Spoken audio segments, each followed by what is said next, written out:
Eh bien voilà, c'est la dernière manifestation du week-end de vernissage. Je vous remercie de vous être levés, particulièrement tous les stagiaires qui ont tellement dansé hier soir.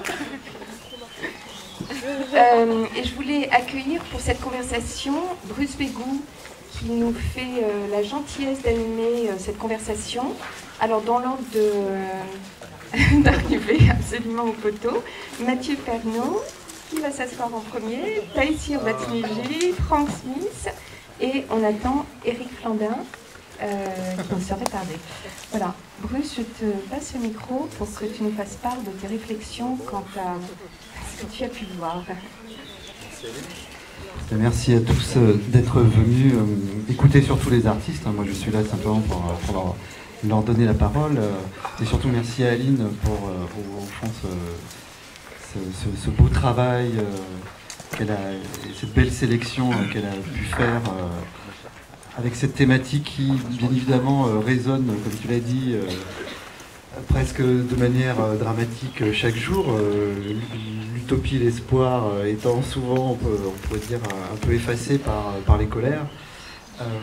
Et bien évidemment, l'axe de l'été photographique est vraiment lié avec le monde contemporain et pas simplement, je dirais, l'art contemporain, mais le monde tel qu'il est, tel qu'il va ou ne va pas. Et au fond, donc vous avez pu le voir si vous avez déjà visité les différents sites, toutes ces œuvres sont directement en lien, soit sur un mode, je dirais, explicite de discours politique ou, bon, au sens, je dirais, noble du terme, donc ce qui concerne la vie de tout un chacun dans la cité, ou soit sur une forme plutôt poétique, et d'ailleurs les deux pouvant être combinés. Enfin, je pense au ciné-tract de Frank Smith qui combine à la fois, je dirais, une forme poétique et en même temps un texte et des choix d'événements récents qui renvoient forcément à des questions politiques au sens général, que ce soit des questions de racisme, des questions de migration, d'injustice sociale ou autre. Donc bien évidemment, on voit que la sélection qui a été faite a choisi des œuvres qui s'inscrivent au fond, qui mettent un peu le doigt là où ça fait mal, hein, qui font appel à des récits de violence, par exemple.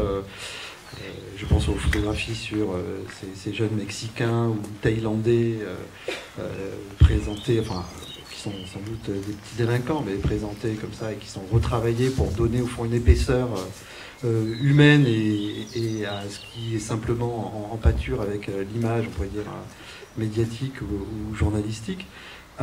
Donc qui interroge la violence, qui interroge au fond les déséquilibres, les injustices, mais aussi, bien évidemment, il y a des touches d'espoir, hein, je dirais à la fois dans la mise à distance que l'art fait par son médium, hein, ces différentes formes utilisées, photographie, installation, vidéo, le texte aussi qui est présent et qui sert au fond à peut-être à la fois prendre une certaine distance avec ce qui relèverait de l'émotion pure et qui essaie de mettre en forme au fond cette émotion, parce que bien évidemment, même si l'art dans cet engagement à mettre le doigt sur les plaies du monde contemporain fait parfois appel à des formes plus brutes, plus directes, plus revendicatrices, je dirais c'est toujours une transmission entre un artiste, une thématique générale, des formes choisies, et puis aussi un public, etc. Donc toutes ces médiations, d'une certaine manière, permettent aussi de ne pas recevoir l'émotion directement et peut-être de faire appel à des dispositifs formels qui vont interroger, qui vont permettre aux gens de prendre de la distance ou de voir des choses autrement, de décaler le point de vue, etc. Donc bien évidemment, il y a la colère aussi, bon, qui est un sentiment, je dirais même je jouerai mon philosophe ici, mais Aristote, dans Éthique à Nicomaque, dit que la colère est l'émotion philosophique par excellence. La philosophie naît de l'étonnement devant les choses, mais ensuite elle se prolonge comme colère. Et d'ailleurs, la colère est plutôt une passion positive pour Aristote, si elle ne débouche pas sur la haine, bien évidemment, mais la colère est toujours au fond une forme de sentiment d'injustice, et c'est le début de la vertu, au fond, parce que c'est quand même un sentiment qui va nous conduire à nous interroger, à refuser un état de choses que l'on considère comme injuste, comme mauvais, comme inqualifiable, etc. Alors bien évidemment, il y a aussi l'espoir. Hein, il ne s'agit pas, vous savez, du début de l'enfer de Dante, que celui qui rentre ici abandonne toute espérance, donc il ne faut pas abandonner l'espérance, bien évidemment. L'enfer n'est pas ici, d'ailleurs je ne sais pas vraiment où il se situe, mais et puis l'utopie qui bien évidemment est plus qu'un espoir, hein. L'utopie étant au fond différentes manières de l'interroger, mais ça peut être, bon là aussi souvent on entend par utopie des choses un peu je dirais faibles, simplement une sorte comme ça de rêve irréalisable. Mais l'utopie peut être aussi, bien évidemment elle fait appel à l'imagination, mais elle peut faire aussi appel à la réflexion, à la raison. Les premières utopies étant au fond des conceptions organisées du corps social, etc., qui étaient presque déjà quasiment prêtes à la réalisation. D'ailleurs, certaines ont été réalisées. Bon, souvent, ça s'est fini de manière un peu soit tragique, soit tragicomique, hein, les phalanstères de Fourier, etc. Donc ces thèmes de l'utopie, d'ailleurs on commence par l'utopie, l'espoir et la colère, comme s'il y avait une sorte pas de dégradation, mais bien évidemment les œuvres ne sont pas là du tout pour illustrer ces thématiques-là. Évidemment l'art n'a pas pour vocation d'être une illustration de discours ou de concepts, mais ces œuvres résonnent bien évidemment directement ou indirectement par le choix des thèmes qui sont bien évidemment, comme vous avez pu le voir, très souvent liés au monde contemporain, et très souvent à ce qui ne va pas dans ce monde-là, sont liés aussi aux choix formels qui ont été faits par les artistes. Alors bien évidemment, étant donné je dirais la nature du festival, ce choix est souvent l'image, hein, mais pas seulement. L'image, au fond, ne suffit pas à elle seule, hein, elle est toujours accompagnée d'un texte, déjà même les titres, enfin, même si des œuvres se considèrent comme sans titre, ou de discours aussi, des discours introduits dans les œuvres elles-mêmes. Je pense aux photographies de Tessir, etc. Enfin, ces discours d'ailleurs très distanciés, très décalés, dans la série des maisons, en fait, présentées sous la forme d'une agence immobilière. Donc là, il y a un discours, au fond, qui est très neutre, hein, en apparence, mais qui, bien évidemment, joue avec l'image, puisque l'image seule, au fond, pourrait être interprétée de différentes manières, et le texte est là pour donner, au fond, une voix, qui ensuite peut être, bien évidemment, elle-même ouverte à d'autres voix, puisque c'est presque un piège, hein. Du chant des tableaux était comme des pièges. Là, l'image est aussi un piège, parce qu'elle a du piège en croyant qu'on a affaire simplement à une image un peu neutre et quotidienne d'une agence immobilière, et là on s'aperçoit que c'est tout autre chose, etc. Mais je ne vais pas monopoliser la parole. Alors je vais plutôt interroger les artistes ici présents, et peut-être comme la thématique est quand même liée à ces soubresauts, et c'est vrai que bon, la tradition a souvent lié l'art et l'engagement, un engagement citoyen ou politique, puisque c'est au fond une vieille histoire même. Ça date pas simplement des années 50-60. Hein, dès le 19e siècle, on a des mouvements artistiques comme les romantiques, qui sont des mouvements à la fois artistiques et politiques, Victor Hugo, Lamartine, ou même en Allemagne, etc. Revendications révolutionnaires des artistes. Donc la première question que je poserai, que c'est une question brute, etc., mais au fond, quel est le sens politique qu'ils donneraient à leur œuvre politique, je dirais, au sens, là encore une fois, noble. Alors je ne sais pas qui, peut-être Tessir, parce que je parlais dernièrement de ton œuvre, je ne sais pas si cette question te préoccupe. J'avoue que je ne sais pas par où commencer. Parce que c'est vrai que dans l'apparence, surtout dans les 3 projets qui ont été choisis pour être exposés dans le festival, il y a une dimension politique importante, parce que c'est lié directement à l'actualité en Palestine. Surtout en Palestine, il y a 2 projets qui concernent en premier les événements en Palestine, l'actualité, son histoire, et un autre projet qui est plus large, plus global, où il s'agit des événements du monde dans sa globalité.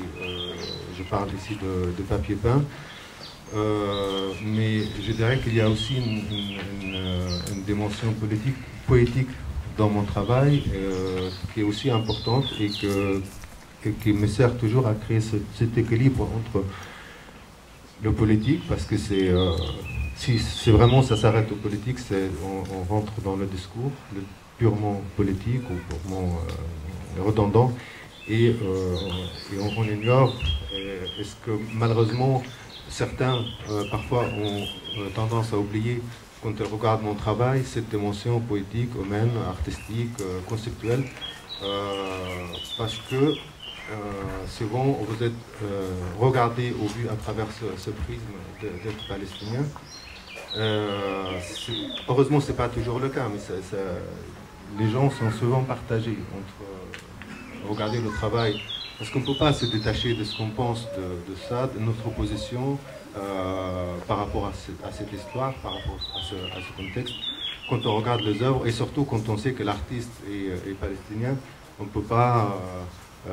comment dire, le jugement ou le regard qu'on porte aux œuvres est toujours affecté par cette chose. Donc chaque projet, chaque œuvre, pour moi, c'est vraiment une vraie, comment dire, c'est pas une aventure, mais c'est tout. Il y a beaucoup de questionnements, beaucoup de recherches, pour savoir, pour bien, pour ne pas justement tomber dans le comme je l'ai répété hier aussi, dans le discours politique. Et maintenir cet équilibre juste au milieu entre ce qui est politique, ce qui est traité comme politique, et ce qui est artistique, poétique, conceptuel, qui pour moi aussi une dimension importante, et à travers laquelle je souhaite que les autres voient mon travail aussi dans ces dimensions-là et pas s'arrêter seulement à la dimension politique. Oui, d'ailleurs, c'est une question qui veut aussi. J'ai vu que Georges Didier Berman parlait pour votre travail, Mathieu Pernaut, d'image dialectique. Alors, c'est un terme que Walter Benjamin avait utilisé pour qualifier son propre travail.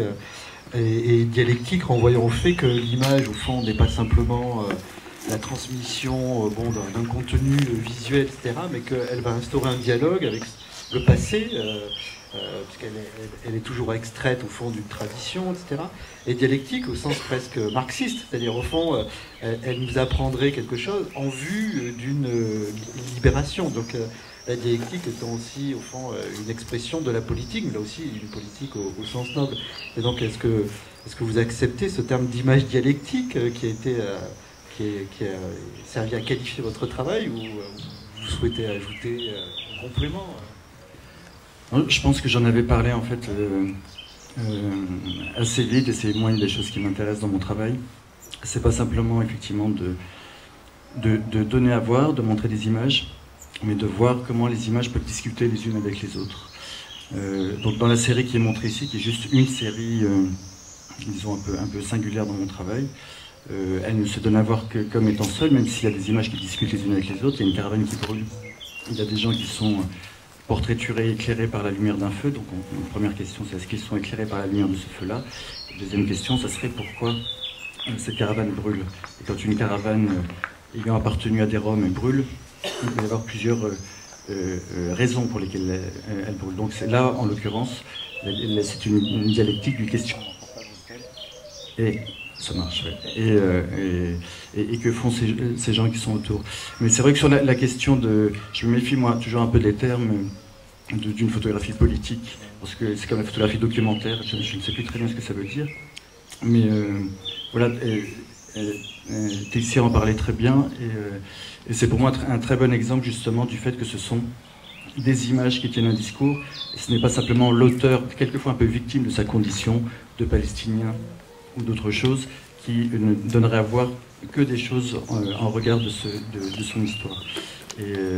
Et donc quand tu fais la série des Miradors, moi je vois autant effectivement les Miradors israéliens qui surveillent les Palestiniens, mais je vois aussi une histoire de la photographie, et je vois bien sûr les châteaux d'eau des Béchers, tout comme je vois voilà, les devantures des agences immobilières dans les autres photographies. Donc je pense que c'est toujours un aller-retour, une forme de dialectique entre ce qui se donne à voir dans le sens politique du monde aujourd'hui, et l'acte réflexif sur comment ça se donne à voir et ce que ça nous donne à penser.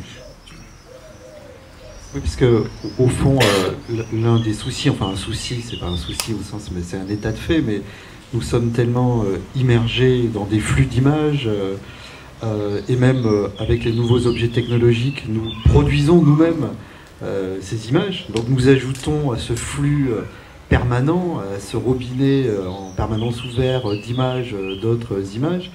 Et bien évidemment, enfin, ce que Walter Benjamin appelait l'image dialectique, c'était une image qui renvoyait à tout un contexte historique et qui servait à faire dialoguer les sous-entendus.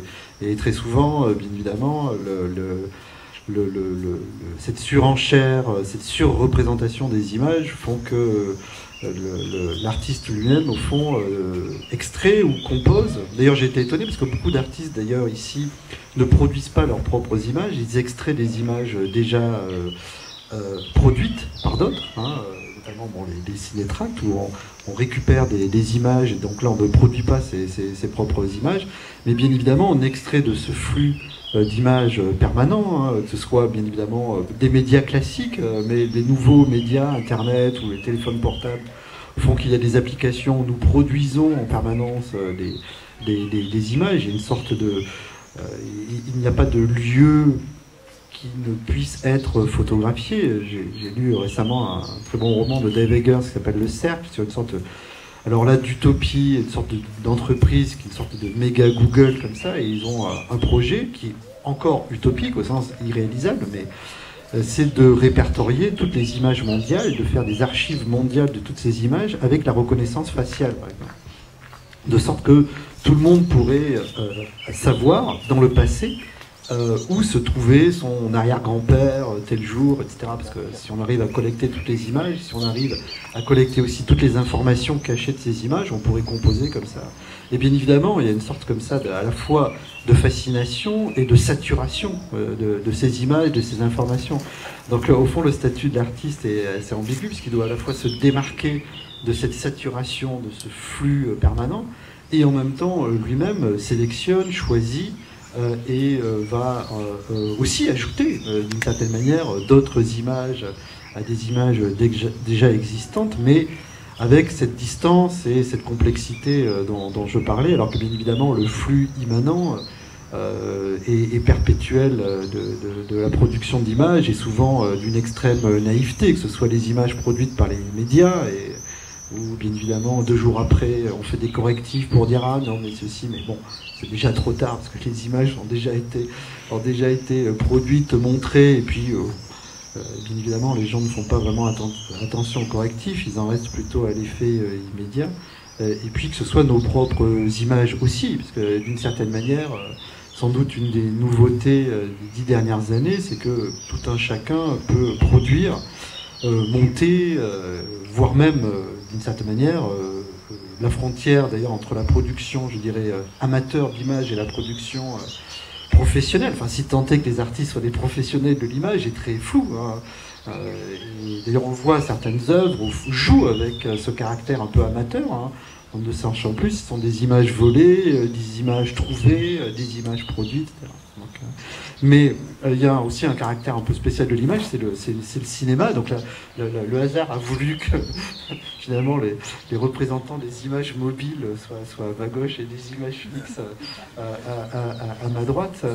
Bien évidemment, quand je parlais de politique aussi, dans votre film sur l'Amazonie, il y a aussi une dimension politique, mais alors là on pourrait dire cosmopolitique, qui est au fond la question environnementale, parce que c'est à la fois un portrait d'une personne, mais en même temps qui résonne directement avec des problèmes qui pourraient sembler être des problèmes locaux, et qui au fond sont des problèmes globaux. Et d'ailleurs, je pense que cette division n'a plus vraiment grand sens de nos jours.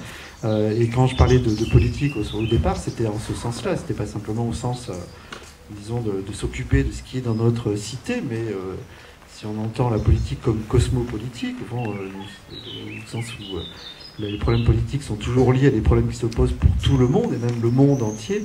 Là, ce qui m'a frappé aussi, c'est ce lien aussi entre les problèmes auxquels s'affronte votre personnage et les problèmes qui sont indirectement aussi les nôtres. Enfin, indirectement ou directement.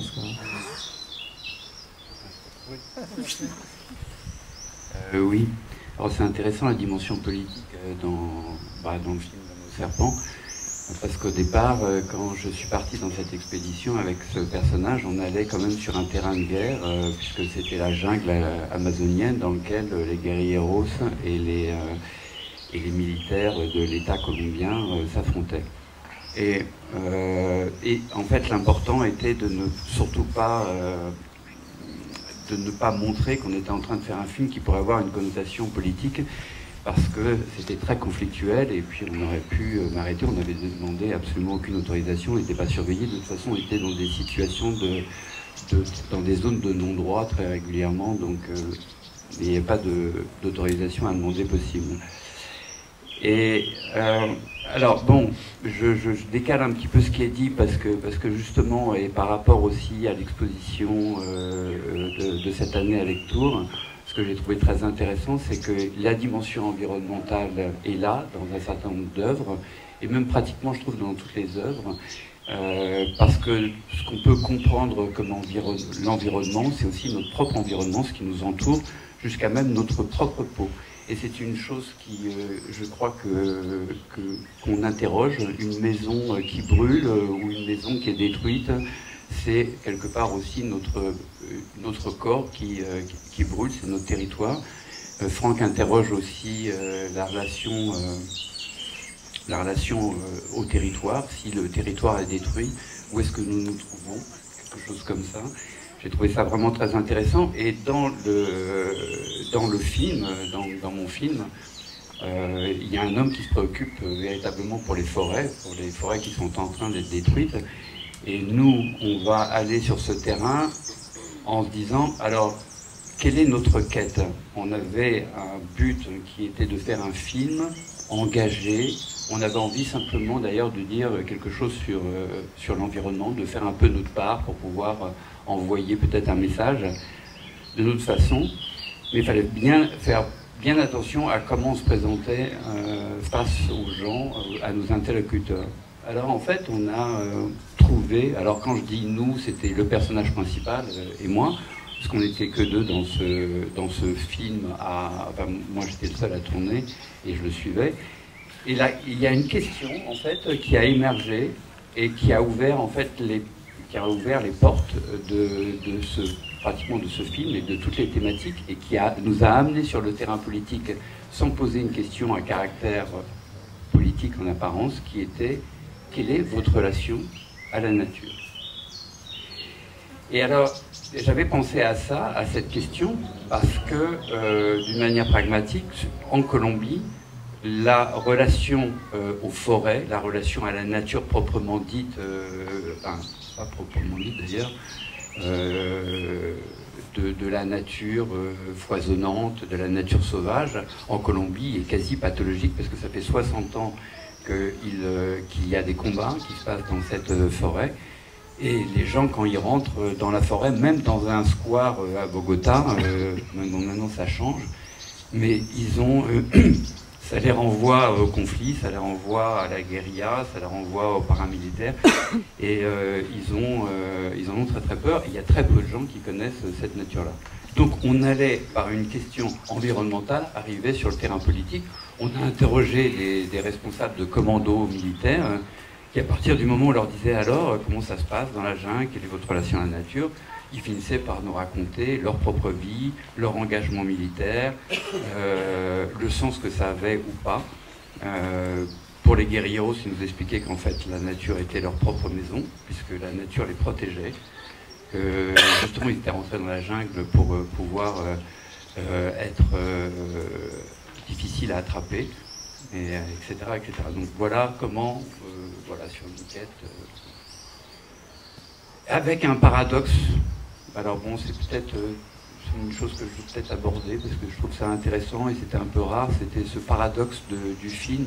Alors bon, on a joué sur les paradoxes parce que en racontant une histoire qui va nous faire réfléchir, mais qui n'est pas spécialement avec des mots complexes, on est en train de vivre une histoire, tout doucement il y a une réflexion qui se met en place. Et le personnage principal, qui lui est un défenseur de la forêt, va finir par rencontrer des indigènes qui ont une parole sage et qui vont œuvrer pour la paix dans le monde, donc par leur petit sacrifice, par leur paiement, leur pagamento, comme ils disent. Et au moment où il dit ça, le chef indigène dit ça à Franz, qui est un peu en quête d'une réflexion, comment pouvoir protéger cette forêt. Franz, le personnage principal, qui est un Colombien, qui a fait toute une traversée, vient de réaliser, en réalité, que la guerre et le conflit qu'il y avait dans la forêt permettaient aux indigènes et à eux de ne pas avoir leur village détruit ou leur coin détruit par les multinationales qui avaient déjà en fait préacheté leur territoire. Disant, est-ce que tu te rends compte que si aujourd'hui il y a la paix, toute cette portion de territoire risquait d'être rasée? Et donc, paradoxe terrible, parce que vous imaginez tout un peuple qui a derrière lui 60 ans de guerre se retrouve face au paradoxe de se dire, la moitié du territoire, parce que c'est la moitié du territoire qui est recouvert de forêt primaire en Colombie, est menacée. Vous entendez là ? Est menacée à partir du moment où on retrouve la feuille.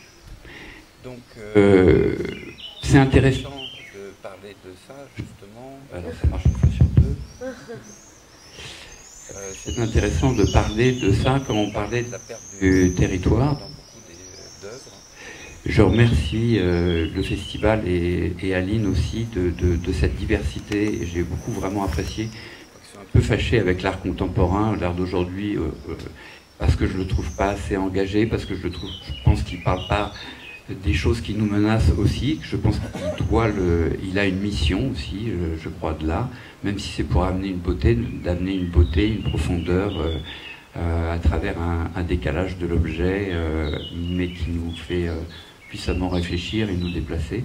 Je trouve que toutes les œuvres m'ont touché et ont ce caractère, oui, engagé. Il y a toujours une part environnementale, considérant que notre environnement, c'est un peu, voilà, c'est notre relation au monde. Voilà, je sais pas trop parler. Merci. Et donc, la question, je vais aussi la poser directement à Frank Smith, presque encore plus directement pour lui, puisque ses œuvres, enfin, en tout cas les œuvres qu'il présente dans le cadre de l'été photographique, reprennent ce titre de ciné-tract qui avait été utilisé par Chris Marker. Et bien évidemment, un tract, fait directement référence, bien évidemment, à un papier politique qui est distribué, soit sous forme de revendication, soit sous forme de contestation, etc. Et là, on va utiliser à la fois l'image et le texte pour créer des œuvres qui... D'ailleurs, le tract est un peu détourné, parce qu'au fond, j'ai bien observé, la plupart des textes sont plutôt des questions que véritablement des affirmations péremptoires qui relèveraient du tract. Parce que même souvent, bon, le tract toujours été utilisé, mais si on renvoie à des grandes périodes de fièvre politique comme les années 60-70, parfois il était même numéroté. Enfin, il y avait des revendications numérotées, des slogans, etc., qui devaient être le plus simple possible pour être mémorisés ou autre, alors que des ciné-tracts sont quand même très décalés. Il y a presque un décalage même entre le titre de ciné-tract et ce qui est présenté, qui bien évidemment a un contenu politique, hein, pour les choix des thèmes, des situations très souvent dramatiques, violentes, que tu mobilises. Mais le texte lui-même, au fond, interroge, alors je dirais au sens direct, puisque ce sont très souvent des questions, au fond, qui sont présentées, non pas des affirmations sous la forme de tract. Oui, c'est vraiment ça le cœur de cette tentative. Les ciné-tracts pensés par Godard et Marker avaient été fabriqués de manière immédiate et rapide à des fins militantes, à vocation idéologique, politique et également cinématographique, dans l'espoir de renouveler des formes. Et donc je m'intéresse à cette forme pour tenter de la renouveler avec mes propres moyens aujourd'hui. Et la grande question, c'est justement la question de la question. C'est qu'il me semble que pour, en fait, si on traversait les trois concepts d'utopie, d'espoir et de colère, ce qui m'intéresse moi, c'est la question du soulèvement. Alors on a cité Georges Didier Huberman, avec qui j'ai beaucoup d'échanges sur cette question. Il prépare une expo au Jeu de Paume à la rentrée. Il me semble que ce qui est un peu fédérateur, en tout cas dans tout acte artistique, c'est vraiment la question du soulèvement. Et j'ai réalisé cette année un film qui s'intitule Le film des visages et qui pose la question du corps incarcéré presque même dans un mouvement de révolte, en l'occurrence le printemps arabe en Égypte. Et le premier soulèvement, c'est même pas celui du corps, du geste du corps, mais le premier soulèvement, c'est la question. C'est quand tu parlais de colère tout à l'heure, de prise de conscience d'une colère qui pourrait tenter de modifier le réel, mais avant même qu'on bouge physiquement, il y a une question qui est soulevée. Et il me semble que voilà, travailler avec des images, travailler avec du texte et travailler avec des sons, c'est les mettre en rapport pour évaluer des questions possibles. Ce n'est pas tant créer du possible que ouvrir, une fois qu'on a créé du possible, ouvrir du possible. Voilà, et il me semble que c'est éminemment politique. Ce qui m'a frappé aussi dans toute la sélection concoctée par Aline Pujos, c'est aussi le fait que face au repli national, voire nationaliste que nous connaissons, etc., il y a délibérément tous les artistes interrogent le monde, et d'ailleurs pas forcément leur monde dans lequel ils sont nés, mais aussi que ce soit les migrants, les Roms, etc., bon, la situation en Palestine, en Amazonie. Alors Franck aussi aux États-Unis, avec tout le travail qu'il avait fait sur Guantanamo, ou aussi après le cyclone Katrina en Louisiane, etc.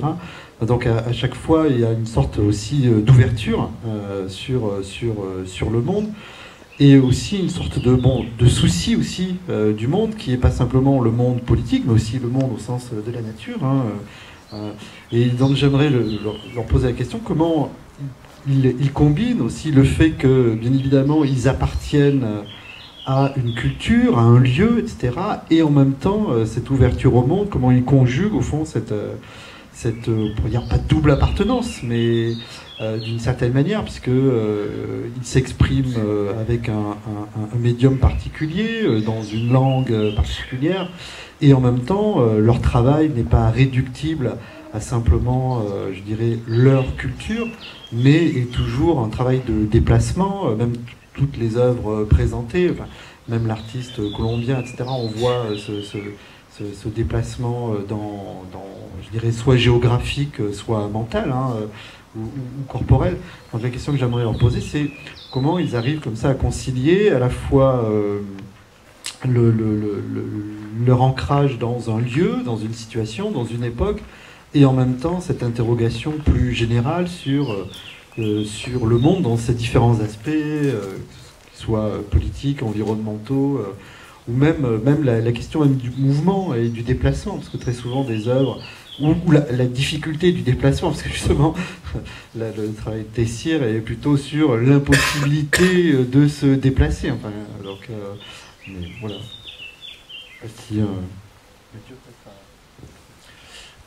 Moi, en ce qui me concerne, ce ne sont jamais au départ des interrogations théoriques, même si je pense qu'effectivement, de produire une œuvre, quelle qu'elle soit, est toujours un aller-retour entre une image et une pensée, et que c'est la conversation entre les deux, conversation intime des fois qui s'instaure entre ce que l'on voit, ce que l'on pense, et ce que ça permet de faire émerger.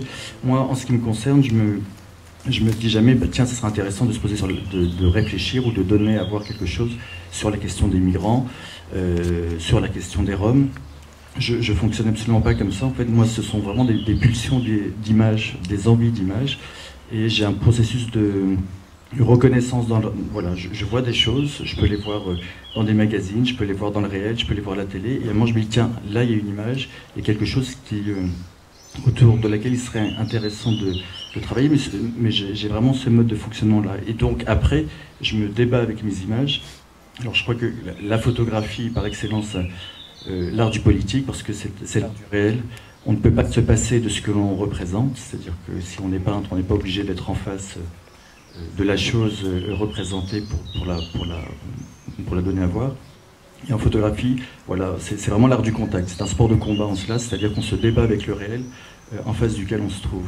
Et c'est vraiment de ce combat-là, de ces images-là, de cette dialectique dont on parlait tout à l'heure qui émerge, qu'un discours est peut-être possible. Mais je pense toujours que le discours est véhiculé par les images, et ce sont elles seules. Je me méfie toujours un peu de ce que racontent les artistes. Je me méfie toujours un peu du discours qu'ils peuvent avoir sur leur travail, et je pense qu'un travail n'est intéressant que dans la mesure où seul il est porteur de ce discours-là. Donc moi, en fait, je le vois apparaître au fur et à mesure, et très souvent, quand je commence un travail, en fait, j'agis par phase de montage successif. Et je suis bien incapable, quand je commence, d'avoir une idée précise de ce que ça sera à la fin. Enfin, j'ai toujours des images très précises, mais je me suis rendu compte que finalement, le travail ne cesse d'évoluer, Et ce qui est montré, par exemple, avec la famille de Rome avec laquelle je travaille, c'est la dernière des séries que j'ai réalisées. Ça fait 20 ans que je travaille avec eux. Et ce que je trouve intéressant à la fin, c'est le récit protéiforme que ça produit lorsqu'on peut opérer un autre montage. Et voilà, j'ai toujours opéré comme ça, donc je pense qu'en fait, la chose dite se formule au fur et à mesure, mais ce sont vraiment les images qui opèrent ce montage, plus qu'un processus, en ce qui me concerne en tout cas, de questionnement avant qui me ferait faire des choses. Moi, je dirais que, enfin, en tout cas, par rapport à ma situation à moi, en tant que Palestinien né en Palestine, quand il y a eu la guerre de 67, moi j'avais quelques mois seulement. Donc depuis cette date-là jusqu'à aujourd'hui, il s'est passé beaucoup de choses. C'est un chemin très très long pour...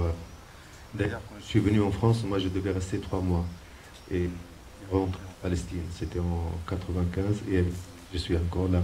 Donc vous voyez comment la situation, comment la politique, comme on disait au début, je reviens peut-être encore à cette question, comment il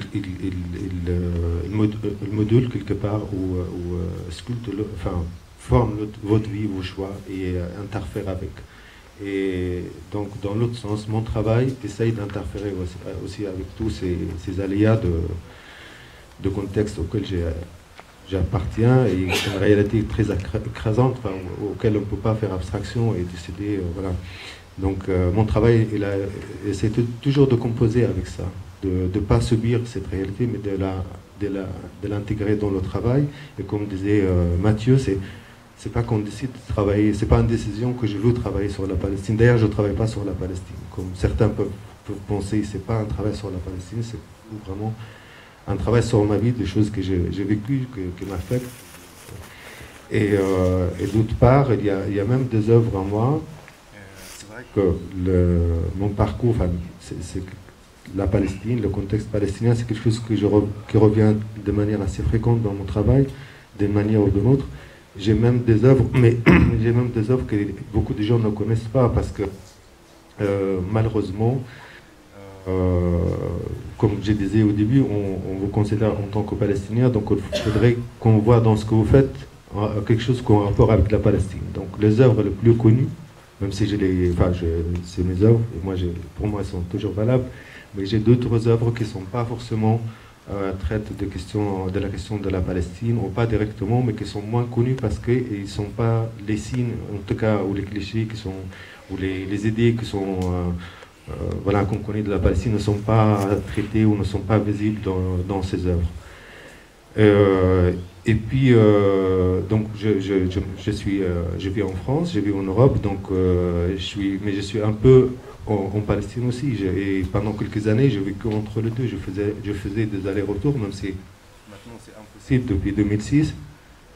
Et cette situation entre deux, entre ici et là-bas, entre deux cultures, deux géographies, pour moi, c'est vraiment l'espace où mon travail, ma réflexion, mes pensées prennent fin et se développent. Au point, comme je disais hier dans l'interview, de devenir l'expression de mon travail. Enfin, mon travail devient l'expression de cet entre-deux dans lequel je vis. Dans des œuvres qui parlent beaucoup de déplacement, parce que c'est quelque chose de très marquant, pas seulement par rapport à l'histoire. Il y a quand même des œuvres qui font référence à l'histoire, mais par rapport le déplacement, comment je l'ai vécu ces dernières années.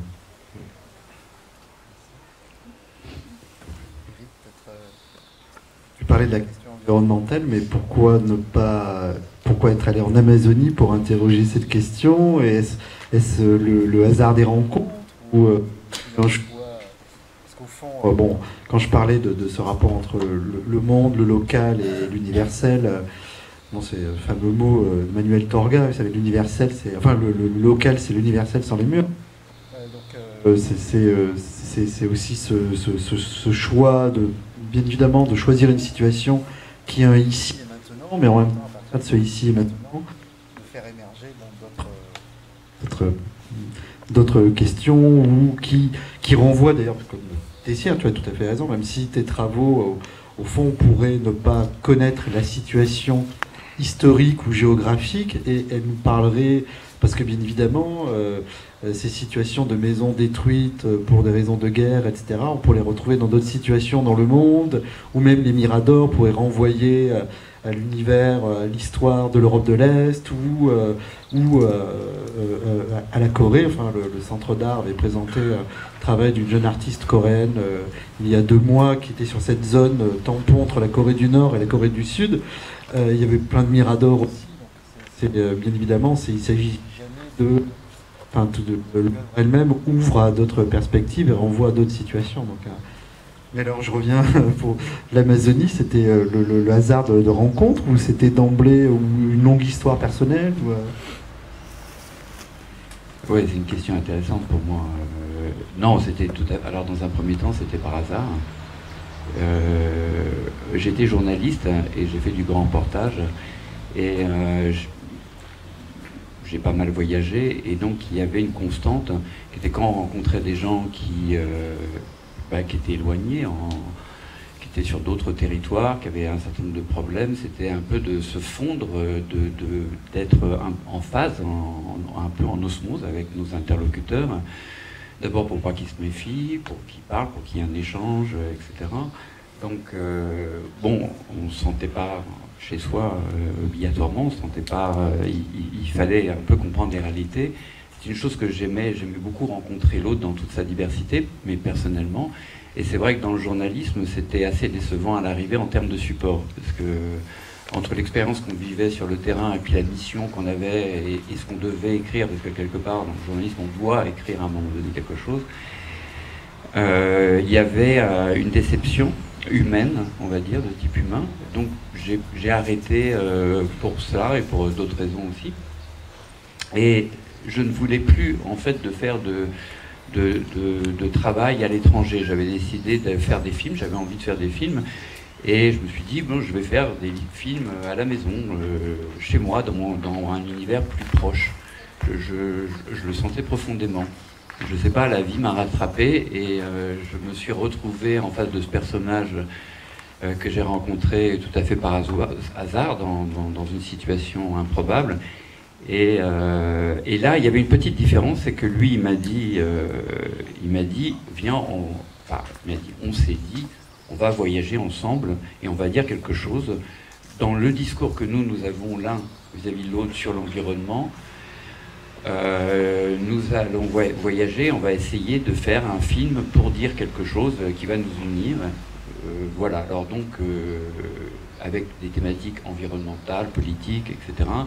Et enfin, j'allais pouvoir exprimer, en tout cas avoir une chance d'exprimer quelque chose qui avait représenté une frustration pour moi dans le journalisme. Donc voilà, le rapport à l'ancrage. Par contre, oui, sur ta question, ce qui est intéressant, c'est que, par contre, quand on est en Colombie, on a une caméra et qu'on doit filmer des guerrieros qui ne s'attendent pas du tout à qu'on ait une caméra, des militaires qui sont en situation de commando, d'entraînement de survie en pleine jungle, ou ce genre de choses, ou même des paysans qui font de la coca, et que nous, on a une caméra, qu'on est français, qu'on est dans des zones de non-droit,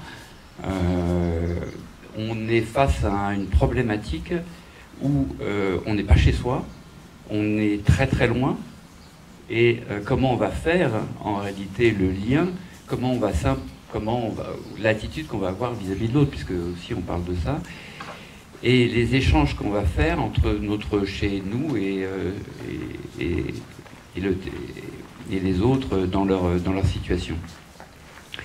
Et en même temps, au moment où on filme, qu'est-ce qui se passe? C'est-à-dire que derrière la caméra, est-ce qu'on est neutre? Est-ce qu'on filme ce qui passe? Dans quel état on est? Et là, comme je fais de l'hypnothérapie, j'ai fait le lien maintenant d'une manière assez précise. En hypnothérapie, quand vous avez un patient, à la différence par exemple d'un médecin ou d'un psychologue, dès qu'il commence à rentrer, même qu'il commence à vous appeler, vous rentrez dans une sorte d'écoute profonde. Et où tout est possible, vous n'êtes pas en train de le juger par rapport au problème pour lequel il vient vous voir. Vous essayez de presque se mettre à sa place.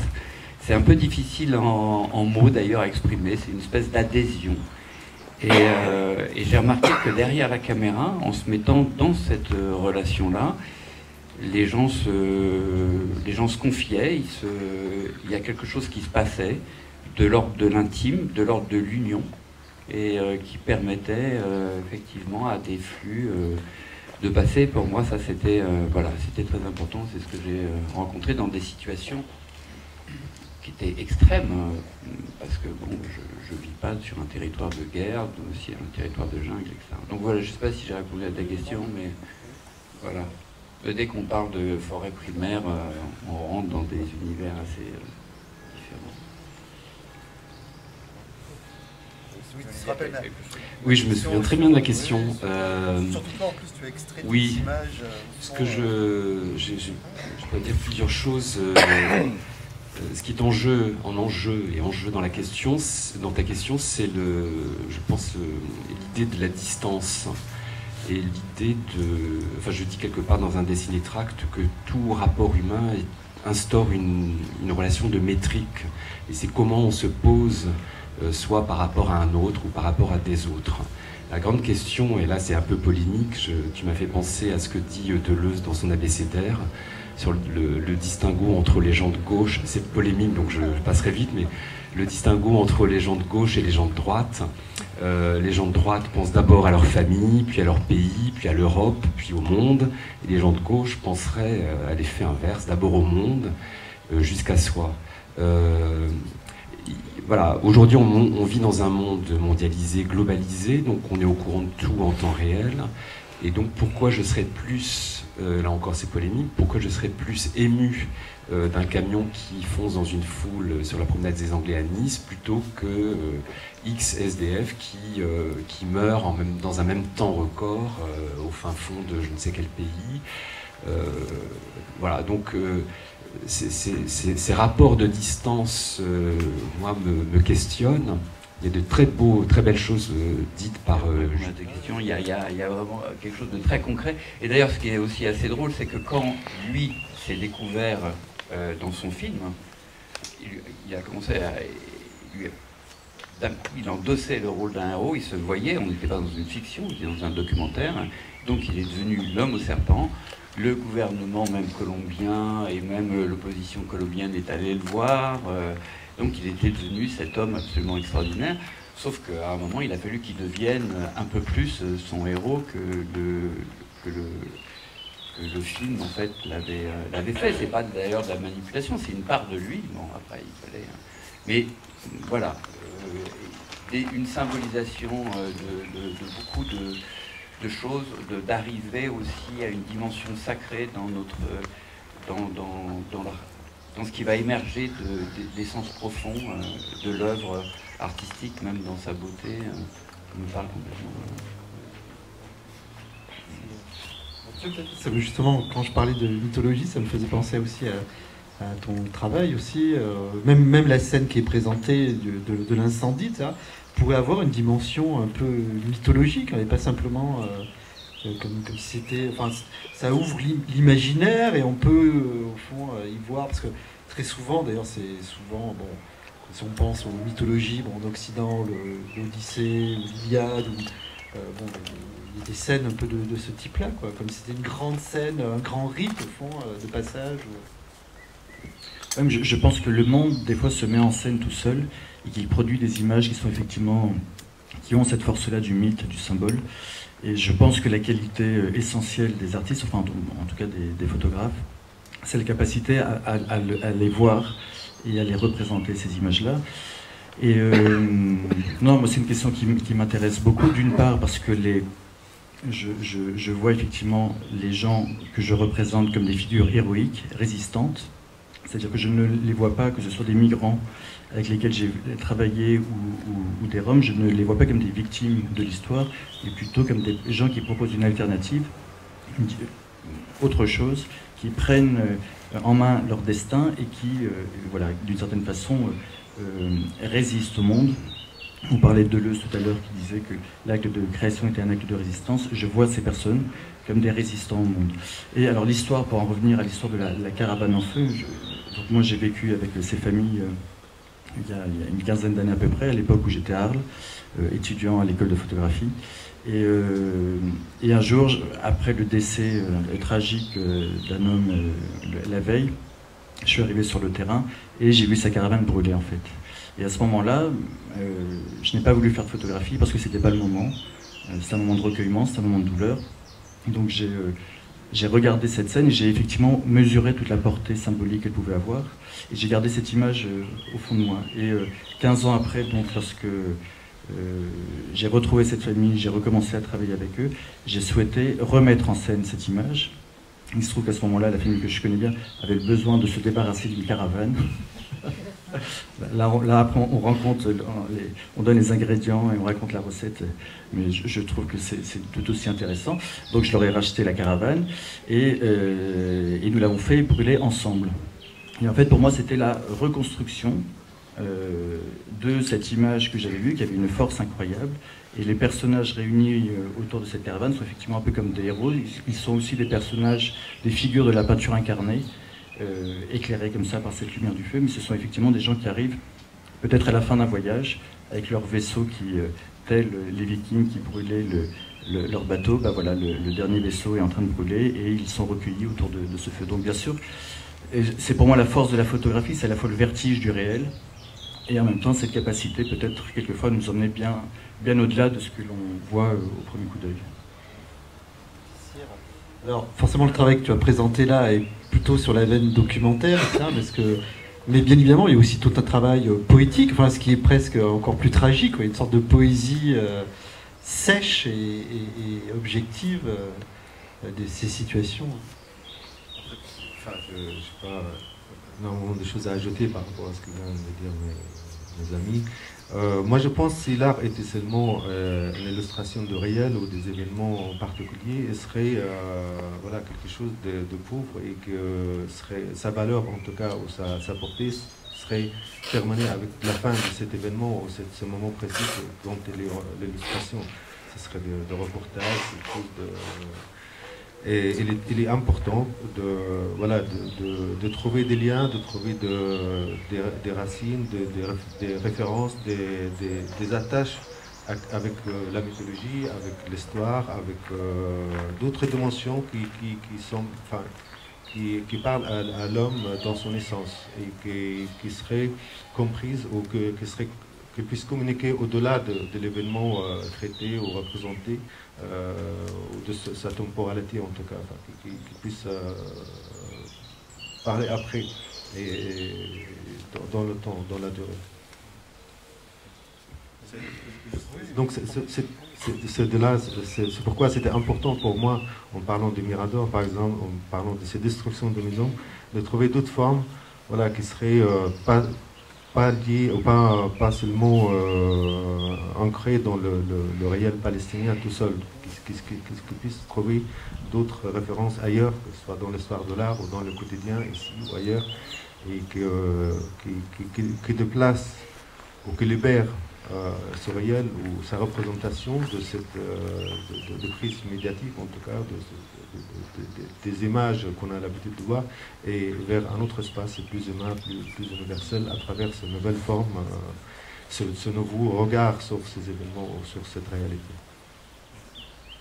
Je pensais aussi au travail de Jordi Colomer, quand on voit ce personnage qui saute de toit en toit, c'est une sorte d'Ulysse aux 1000 tours, et les toits de tes toits sont comme une sorte de labyrinthe, et on a presque comme ça, c'est le personnage du trickster, quoi, celui qui joue des tours, etc., et qui essaie de sortir un peu de ce labyrinthe.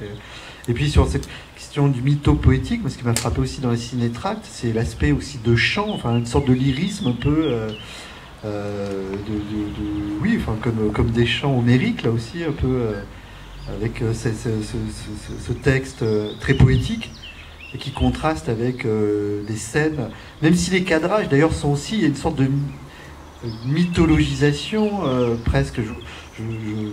J'ai en tête là celui sur des migrants qui ont échoué sur une plage, etc., où il y a des cadrages comme ça, il y a une musique très belle, très solennelle, etc., où il y a une forme comme ça, et on est presque gêné, une sorte de gêne par rapport à, disons, à cette beauté qui nous soulève, et en même temps ces scènes qui sont tragiques, quoi. Merci. J'aurais pourtant tendance à apporter un regard critique sur l'effet de mythologisation et de l'art et de la littérature aussi, et pourquoi pas de la politique, puisqu'on parle aujourd'hui de storytelling, il faut raconter une histoire. Et je suis un peu en lutte avec les narrations et les histoires qu'on veut bien nous raconter, pour justement faire en sorte qu'il n'y ait pas de poussée iconique ou de poussée sacrée. On a parlé de sacré, c'est quand même très fort, d'aspect religieux d'une image ou d'une pratique artistique, pour revenir à ce que donne à vivre le réel, qui me semble déjà très puissant en soi, et je sais pas, rajouter de la teneur en narrativité, en mythologisation, de même que dans la psychanalyse, tout ce qui est de l'ordre de la mythologie m'embarrasse beaucoup. C'est un peu dépoussiérer ça, et donc ce que je joue là dans ces cinétracts, c'est un peu une position plus critique. Et d'ailleurs, il y a un autre cinétract où c'est une série de photographies, on voit d'abord des détails, puis la photo de migrants dans sa totalité, et je la mets en rapport avec une image abstraite qui en fait fait apparaître les 18 couleurs du radeau de la Méduse. Et c'est vrai que quand on a commencé à s'intéresser à toutes ces dérives de migrants en Méditerranée en particulier, on ne peut pas s'empêcher de rapporter ça à là en l'occurrence un tableau. Et donc je n'ai mis que les couleurs sous forme quadrillée est-ce qu'il faut, pour présenter quelque chose, lui insuffler une teneur esthétique, une teneur politique, psychanalytique, etc. Quand je parlais de mythologie, c'est pas au sens de Barthes, c'est-à-dire c'est pas les mythologies fabriquées, c'est ce que tu appelles storytelling, etc. Bien évidemment, il y a des mythologies qui sont des purs mensonges, comme dit Barthes, ce sont des discours inventés. Et bon, vous connaissez tous ce texte des années 56, où c'est les mythologies contemporaines, etc. Bon, les discours de Gaulle, la déesse, les publicités pour ceci, pour cela, le Tour de France, etc. Ça, ce sont des mythes inventés par les hommes. Là, je pensais d'une dimension mythologique qui va au-delà même de ce que l'artiste veut, et qui serait quelque chose qui, sacré, bon, peu importe les termes, mais qui, au fond, n'est plus simplement dans le récit factuel, mais qui fait appel à des émotions, à ce soulèvement, etc., qui peut être à la fois un soulèvement critique, mais aussi émotionnel. Donc c'est en ce sens-là que je l'entendais. Mais tu as tout à fait raison de dire qu'il y a aussi des mythes inventés, et le politique ne cesse d'inventer des mythes, etc. Et là, on est dans une fabrication, au fond, d'un discours mensonger pour obtenir cette dimension et cette adhésion émotionnelle, mais à partir de quelque chose de creux. Peut-être on peut laisser la parole à... Si les gens souhaitent intervenir ou poser des questions aux 4 artistes présents, profitez, parce que certains repartent dès cet après-midi, donc si vous voulez profiter de ce moment pour leur poser des questions, ou peut-être même les interroger sur leurs œuvres que vous avez pu voir depuis hier, je laisse volontiers le micro, on peut faire passer le micro parmi vous.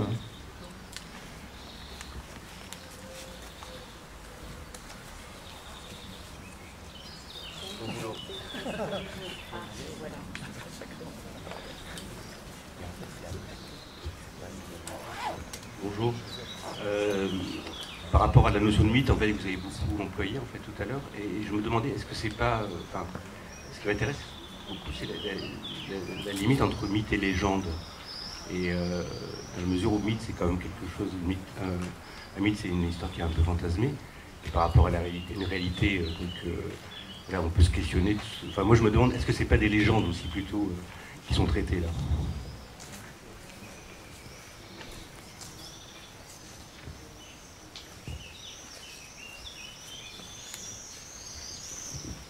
Juste, le mythe, c'est une parole, hein. En grec, mythos, ça veut dire parole, hein. Donc c'est une parole. Mais je pense que la légende, c'est un mythe dégradé. En fait, il y a des légendes lorsque nous ne croyons plus aux mythes, et lorsqu'on va inventer des légendes, par exemple au Moyen-Âge, etc., sous la forme d'épopées, pour recréer... Au fond, la légende, c'est déjà la dégradation esthétique du mythe. Le mythe étant religieux, la légende devenant simplement un plaisir à se raconter des histoires... mais bien évidemment, les mythes tels qu'ils sont vécus dans les sociétés traditionnelles ne sont pas vécus comme des légendes, ce sont vécus comme des discours fondateurs du groupe social, qui sont liés à des rites, qui sont liés à des croyances, à des adhésions émotionnelles, affectives.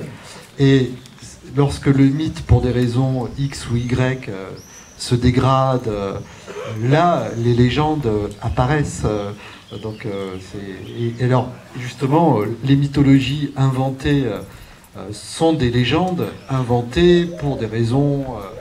là, je parlais de légendes au sens esthétique, hein, les épopées moyenâgeuses, etc. Personne ne croit au Moyen-Âge à ces faits. Enfin, les romans de chevalerie ou la table ronde, etc. On sait très bien que... Les mythes grecs, c'est pas du tout la même chose. Les gens vivent au sein et ce sont des clés d'interprétation de leur monde. Et là, il y a une adhésion totale. Et c'est pour ça que je parlais de mythe, au sens où on retrouverait cette adhésion émotionnelle qui nous soulèverait et on serait presque au-delà simplement de la légende. Après, peut-être que justement, là, le débat qu'il y avait, peut-être que c'est entre légende et mythe, etc.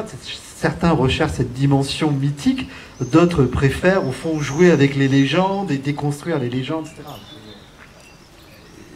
Ce qui est intéressant, c'est qu'on pose la question de la réalité. Quand on raconte une histoire ou qu'on fait une œuvre, qu'est-ce qui est réel? On a vécu, par exemple, quelque chose pendant un voyage, pendant 3 mois, et on va le transformer en film d'une heure et demie. Il s'agit de savoir qu'est-ce qu'on fait si moi je vais mettre 1 heure et demie à raconter oralement comment s'est passé le film, il y a ma propre réalité qui va surgir. Il y a des choses que j'ai envie de transmettre aux autres. C'est d'une certaine manière, il va y avoir quelque chose de l'ordre de la légende qui va commencer à s'installer par rapport à un voyage incroyable et merveilleux. Donc je crois qu'on construit toujours un peu des légendes, même à travers nos histoires personnelles. Et je ne sais pas s'il y a dans le récit ou dans l'œuvre une quelconque réalité affirmée qui n'irait pas dans le sens des légendes. Et c'est vrai que par le passé, on voit ça en Afrique beaucoup, il y a une tradition orale de remémorer un certain nombre de faits de la famille ou du clan. Et en réalité, c'est bonifié à certains moments. Parfois, les vieilles tantes racontent des histoires assez salaces. On fait des choix et on n'a pas du tout la même vision du passé. Et ça se transmet en termes de légendes appartenant au clan. Donc voilà, peut-être qu'on fait tout le temps du sacré. Enfin, je trouve que Franck, en fait, son œuvre a une forme de sacré. Il y a la différence entre vouloir injecter quelque chose dans une œuvre et en termes de ressenti et d'inspiration, de l'amener quelque part et l'offrir aux autres aussi. Voilà.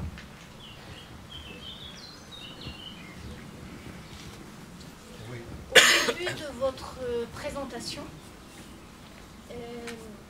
chaque fois vous avez mentionné le mot de politique, vous avez pris une précaution oratoire, comme s'il s'agissait d'une excuse, mais au sens noble.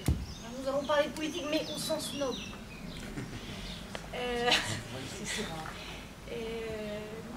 Bon, et je vous remercie d'ailleurs d'avoir mis en perspective avec Deleuze. Je crois qu'il y a une page de Mille Platon dans un de vos cinétracts, ou avec Judith Claire. Et j'avais envie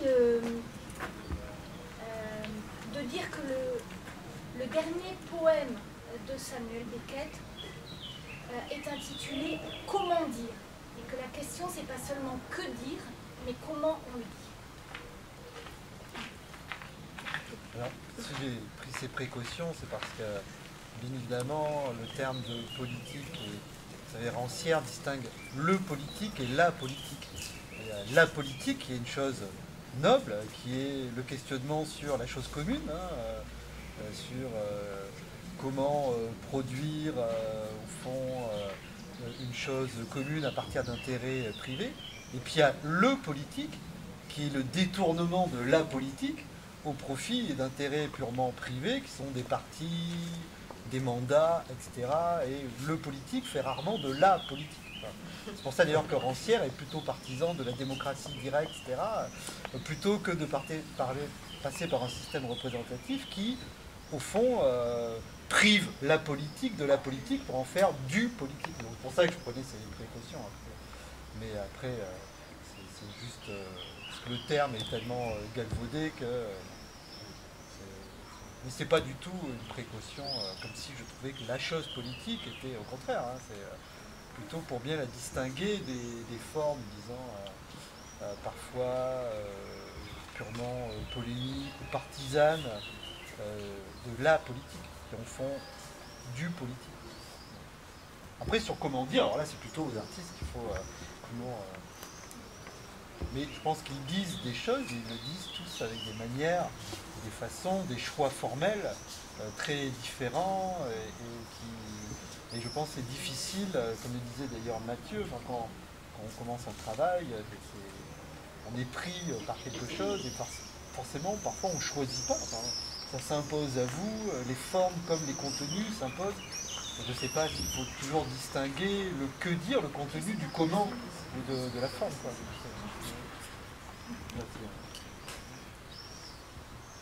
Oui, enfin, j'ai rien de très original à dire sur la question, mais je pense effectivement que la question n'est jamais... Enfin si, bien sûr, c'est que dire, mais je pense que quand on produit des images, c'est qu'est-ce que ces images disent. Et en fait, c'est le comment dont il est question. Pour moi, il n'y a pas de bon ou de mauvais sujet. Enfin, j'enseigne un peu en école d'art, et je dis toujours, enfin, quand on parle d'un sujet, je dis oui, enfin, bien sûr, il n'y a aucun problème. Mais qu'est-ce que tu veux dire en fait? Qu'est-ce que tu veux faire? Par quoi ça va passer? Et surtout fais. Et c'est dans le faire en fait que la réponse est là. Et elle est bien sûr dans une forme. Me concernant, il n'y a pas une orthodoxie de la forme, et je peux, pour un même travail, avoir des formes complètement différentes.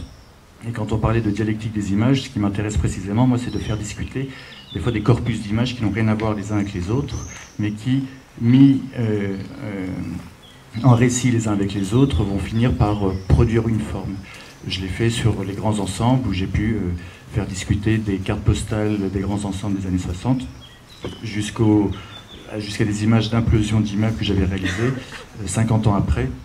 Et ce que je trouvais intéressant, c'était la dialectique, l'échange qu'il pouvait y avoir entre la petite carte postale et la grande mise à mort à la fin. Et voilà, je pourrais parler de ça sur l'ensemble du travail. Donc le comment n'est jamais aussi une réponse définitive, c'est-à-dire qu'il peut passer par plein de réponses différentes, mais c'est bien sûr la question qui est une question de fond, mais c'est la question de la forme, qui est comment on donne à voir les choses. C'est ce comment-là qui permet de savoir que dire et ce que l'on dit en fait. C'est pour ça que tout à l'heure je disais, il n'y a pas pour moi au départ un questionnement global, tiens je vais me saisir de la question des migrants. Non, c'est tiens, il y a une image qui m'intéresse et je crois que cette image, elle peut nous dire quelque chose en fait. Et ça c'est la question du comment.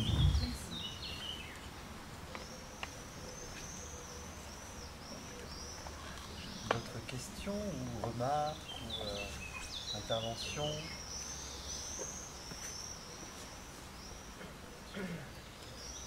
Oui, vas-y, tu veux le micro, Jean-François?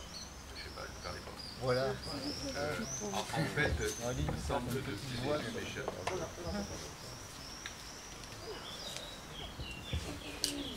début, je disais, il me semble depuis le début, mais c'est chaque fois évidemment qu'on est dans ce type de configuration, on est obligé de parler de ce qui n'est pas là, les images, et donc évidemment on se pose à chaque fois quel est le rapport entre les images et le discours, le visible et le lisible, et chacun, plus ou moins implicitement, est obligé de se justifier en disant non, ce n'est pas ceci. Donc c'est une question un peu vaste, générale comme ça et tout, enfin, qui s'adresse à chacun de nous, et vous plus particulièrement, mais c'est jusqu'à quel point, je ne sais pas, l'image peut conserver son autonomie et d'une certaine façon éviter que nous ayons à en parler, c'est-à-dire que jusqu'à quel point l'image se suffit à elle-même. Enfin, vous voyez la direction dans laquelle je veux pointer la chose. Voilà. Alors, bon, par exemple, évidemment, Franck, il utilise des intertitres ou des surimpressions de textes, donc il joue, et alors là, c'est pas plus une dialectique simplement des images, mais c'est un jeu entre bon, évidemment, son propre... Bon, je te laisse répondre. Puisque je suis dénoncé, je vais répondre. Ce que je peux dire, c'est que... merci. Bon, moi j'essaye d'écrire d'un côté, de travailler des images de l'autre, et puis les conjonctions se touchent de plus en plus, et il me semble que travailler avec des images, ça peut être résoudre des problèmes qui se posent avec des mots, et qu'on n'arrive pas à résoudre avec les mots, et lycée de Versailles. Donc, bon voilà, ça c'est une chose. Après, moi j'ai été très touché, marqué par le cinéma du nouveau roman, en fait, les Robbe Grillet, les Duras. Et ce qui m'a toujours frappé dans ces travaux, que je trouve très aboutis, très expérimentalement aboutis, au cinéma, hein, je précise, c'est que finalement, au cinéma, enfin, les images, on voit quelque chose. Du texte, on dit quelque chose, et c'est le distinguo entre dire et voir. Et on ne peut pas dire ce qu'on voit, et on ne peut pas voir ce qu'on dit. Et le cinéma, je pense à l'année dernière à Marienbad, enfin il y a d'autres films où on nous présente quelque chose à l'image, et on nous parle d'autre chose dans la bande-son. Parce qu'il y a des impossibilités, on ne peut pas tout conjoindre, on ne peut pas rêver, beaucoup de travaux sont transdisciplinaires aujourd'hui, et il faut quand même admettre qu'il existe des porosités entre des images, du texte, la littérature, les objets plastiques, l'architecture, la danse, enfin bon, etc. Donc effectivement, il faut rendre à l'image son pouvoir de nous faire voir, de nous montrer quelque chose, mais elle ne dit pas pour autant ce qu'on pourrait articuler avec des mots, et voilà, il faut travailler dans tous les champs. Je ne sais pas si c'est en réponse à la question.